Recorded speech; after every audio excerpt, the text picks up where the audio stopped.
अब आपका टॉपिक है जूल का उष्मीय नियम। जूल का कौन सा नियम? उष्मीय नियम। मतलब ये उसी प्रभाव के बारे में यही नियम दिया था। किस प्रभाव के बारे में? विद्युत धारा के उष्मीय प्रभाव के बारे में कौन नियम दिया था? जूल ने अपना नियम दिया था। इसी नियम को क्या कहते हैं? जूल का उष्मीय नियम। इन्होंने क्या किया? अपना एक एक्सपेरिमेंट किया, ठीक है, और दो चालक तार को क्या किया? किसी विद्युत स्रोत से जोड़ा और उसमें देखा कि क्या हो रहा है, विद्युत धारा का मान उष्मा ऊर्जा में बदल रहा है, ठीक है। और इन्होंने दो तार को क्या किया? किसी विद्युत स्रोत से जोड़ा, जैसे मान के चलो बैटरी से जोड़ा। दो प्रकार के तार को क्या किया? बैटरी से या किसी विद्युत स्रोत से जोड़ा। तब इन्होंने पाया कि तार क्या हो रहा है? गर्म हो रहा है, यानी कि तार में जो विद्युत धारा प्रवाहित कर रहे हैं उसका मान, उसका कुछ मान किस में बदल रहा है? उष्मा ऊर्जा में। उन्हीं के संबंध में इन्होंने कितने नियम दिए? 3 नियम दिए। यह वैज्ञानिक आपको अंग्रेज वैज्ञानिक है, ब्रिटिश के वैज्ञानिक है। इन्होंने सन 1841 ईस्वी में क्या किया? अपना नियम दिया। किस ईस्वी में? सन 1841 ईस्वी में। कहाँ के वैज्ञानिक हैं ये? ब्रिटिश के वैज्ञानिक है। हाँ, ब्रिटिश मतलब इंग्लैंड या ब्रिटेन या अंग्रेज, कुछ भी कह सकते हैं।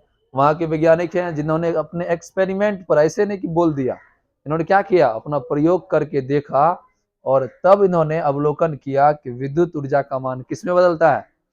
उष्मा ऊर्जा में। इसी कारण उसको क्या बोला? जूल का उष्मीय नियम। और इन्होंने या इसके सम्मान में ही उष्मा का ऐसा मात्रा क्या हो गया? जूल हो गया, क्योंकि इन्होंने ही पहली बार उष्मा के बारे में बताया कि विद्युत ऊर्जा का कुछ मान किसमें बदलता है?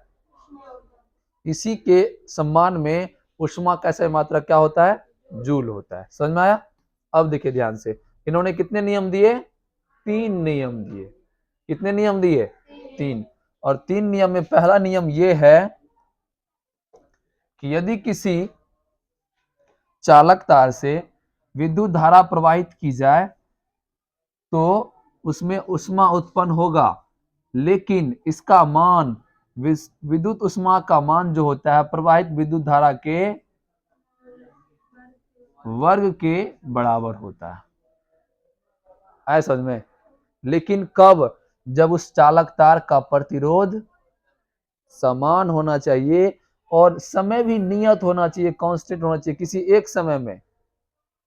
यह हो गया जूल का उष्मीय का प्रथम नियम कि तो किसी विद्युत परिपथ में या किसी चालक तार में प्रवाहित विद्युत धारा का मान और उत्पन्न उष्मा विद्युत धारा के वर्ग के बराबर होते हैं। कब? लेकिन जब उस चालक तार का प्रतिरोध और उसका समय क्या होना चाहिए? नियतांक होना चाहिए, कांस्टेंट होना चाहिए। यही कौन सा नियम है? जूल का उष्मीय नियम का प्रथम नियम, मतलब जूल का प्रथम नियम है ये। ऐसा समझ में?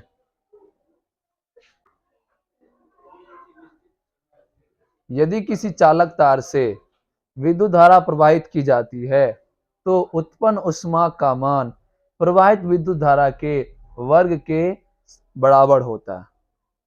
परंतु जब चालक तार का प्रतिरोध और समय क्या होना चाहिए? नियतांक होना चाहिए, कांस्टेंट, मतलब किसी एक निश्चित समय में, और उसका प्रतिरोध भी निश्चित होना चाहिए, घटना बढ़ना नहीं चाहिए। नहीं तो प्रतिरोध जब घट जाएगा तो क्या होगा? विद्युत उष्मा का मान बढ़ जाएगा। जब प्रतिरोध घट जाएगा तो विद्युत उष्मा का मान बढ़ जाएगा। हाँ, Q मतलब भी होता है विद्युत उष्मा और I मतलब भी होता है, सॉरी, U मतलब भी होता है विद्युत उष्मा। ठीक है, चलो अब दूसरा नियम समझो क्या कहता है। दूसरा नियम क्या कहता है?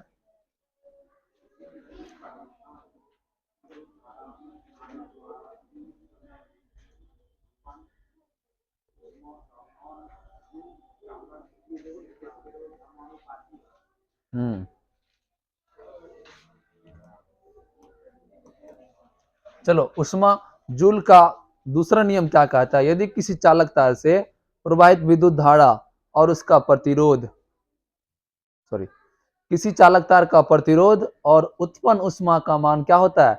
समानुपाती होता है। चाहे तुम U समानुपाती R लिख लो या Q समानुपाती R लिख लो। Q या U हो गया उष्मा, क्या हो गया?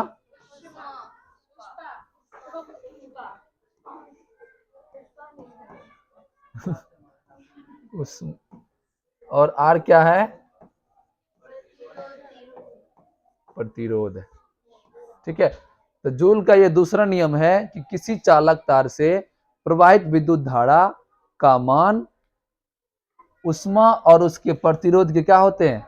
समानुपाती होते हैं। अर्थात जब प्रतिरोध बढ़ेगा तो उष्मा भी क्या होगा? जब प्रतिरोध घटेगा तो उष्मा का मान भी घटेगा। क्यों? क्योंकि जब प्रतिरोध अधिक होगा तो विद्युत धारा को अधिक रोकेगा, अधिक उसका विरोध करेगा, या प्रतिरोध से विद्युत धारा का मान अधिक टकराएगा, और अधिक टकराएगा तो क्या होगा? अधिक उष्मा उत्पन्न होगा। है समझ में? और इसके लिए भी यहाँ भी क्या होना चाहिए? विद्युत धारा का मान और समय, विद्युत धारा का मान और समय क्या होना चाहिए? कांस्टेंट होना चाहिए, नियतांक होना। इन्हें कि 3 घंटा में पूरा लेंगे, या विद्युत धारा का मान जब बढ़ा देंगे तब तो अधिक उष्मा उत्पन्न होगा। तो विद्युत धारा का मान और समय भी क्या होना चाहिए? कांस्टेंट होना चाहिए, किसी निश्चित समय में होना चाहिए। और विद्युत धारा भी जैसे 5 एम्पियर दे रहे तो 5 एम्पियर, इन्हें के 10 एम्पियर कर देंगे, तब तो दोनों का इक्वेशन गड़बड़ा जाएगा। ऐसा समझ में? तो जूल के दूसरे नियम में कौन कौन सा मान कांस्टेंट होना चाहिए? विद्युत धारा और उसका समय। तीसरा क्या है बोलो? यदि चालक में एक ही प्रवणता की धारा अलग अलग समय तक प्रवाहित करने में उत्पन्न उष्मा का मान धारा के प्रवाह के समय T समानुपाती होता है। सिंपल है, समझो ध्यान से। तीसरा नियम कहता है कि प्रवाहित विद्युत धारा से उत्पन्न उष्मा का मान समय के समानुपाती होता है। प्रवाहित विद्युत धारा से उत्पन्न उष्मा का मान किसके समानुपाती होता है? मतलब जब समय बढ़ेगा तो उष्मा का मान क्या होगा? जैसे मान के चलिए यदि कहीं 2 घंटा विद्युत धारा प्रवाहित कर रहे हैं और जब 3 घंटा करेंगे तो क्या होगा? उष्मा का मान बढ़ेगा ना। तो ज्यो ज्यो क्या होगा? उसका टाइम बढ़ेगा, समय बढ़ेगा, क्यों? तो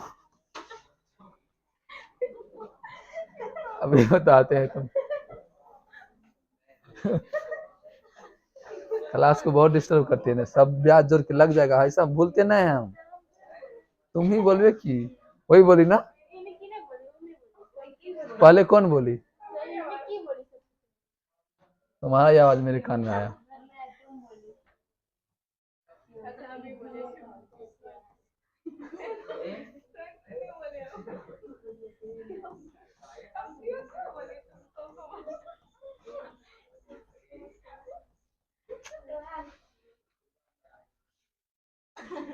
चलो समझो। तो यदि किसी चालक तार से क्या होता है?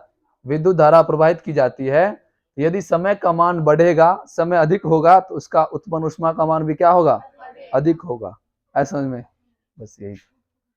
तो जूल के कितने नियम हो गए? 3 नियम हो गए। ठीक है, चलिए ठीक है, आज का क्लास यहीं तक। अभी